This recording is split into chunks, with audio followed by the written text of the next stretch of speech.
Sarap dito mga ka-province na langka. More than 4 years pa lang ito mga ka-province. For today's vlog mga ka-province, kukunin na natin yung langka kasi hinog na. Yan, maliit lang po siya, siguro ko mga nito, mga 4 kilos lang. Yan, pero matamis po itong klase ng langka. Kaya naman kukunin natin mga ka-province. Pangalawa na ito, hindi ko lang na-vlog yung unang harvest ko ng hinog na langka.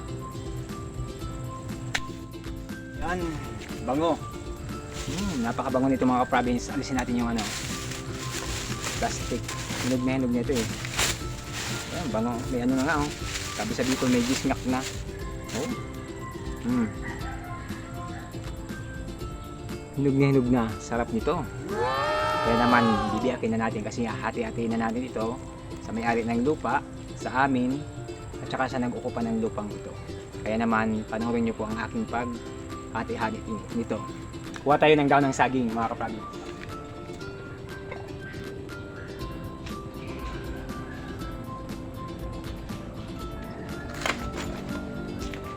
Yan, gagamitin natin paghati ng langka. Ayan mga ka-province, hatiin na natin itong langka. Yan, malit lang naman ito, mga 4 na kilo lang ito eh. Oh, wow, hinog na hinog. Mga ka-province, walang bulok. Sarap dito mga ka-province na langka. Tikman natin.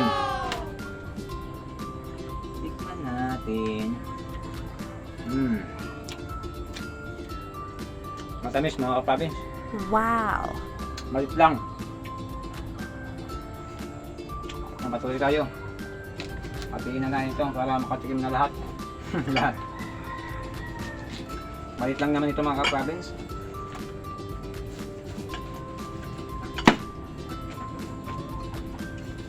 Kunti lang makakain ito.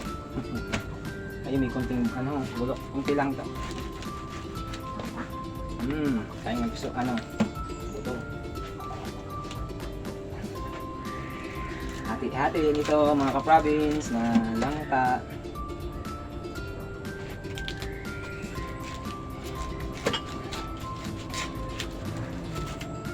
Yan, okay na. Hati-hati na nito. Yan mga ka-province, maraming salamat sa panunod ninyo sa aking pag-harvest ng aking tanim na langka. More than 4 years pa lang ito mga ka-province na tanim ko.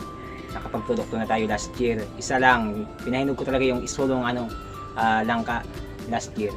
Sa ngayon, nakapagpabunga ko ng mahigit 10. Nakapagpainog na ako 2 beses na ito. Ayan, may isa pa.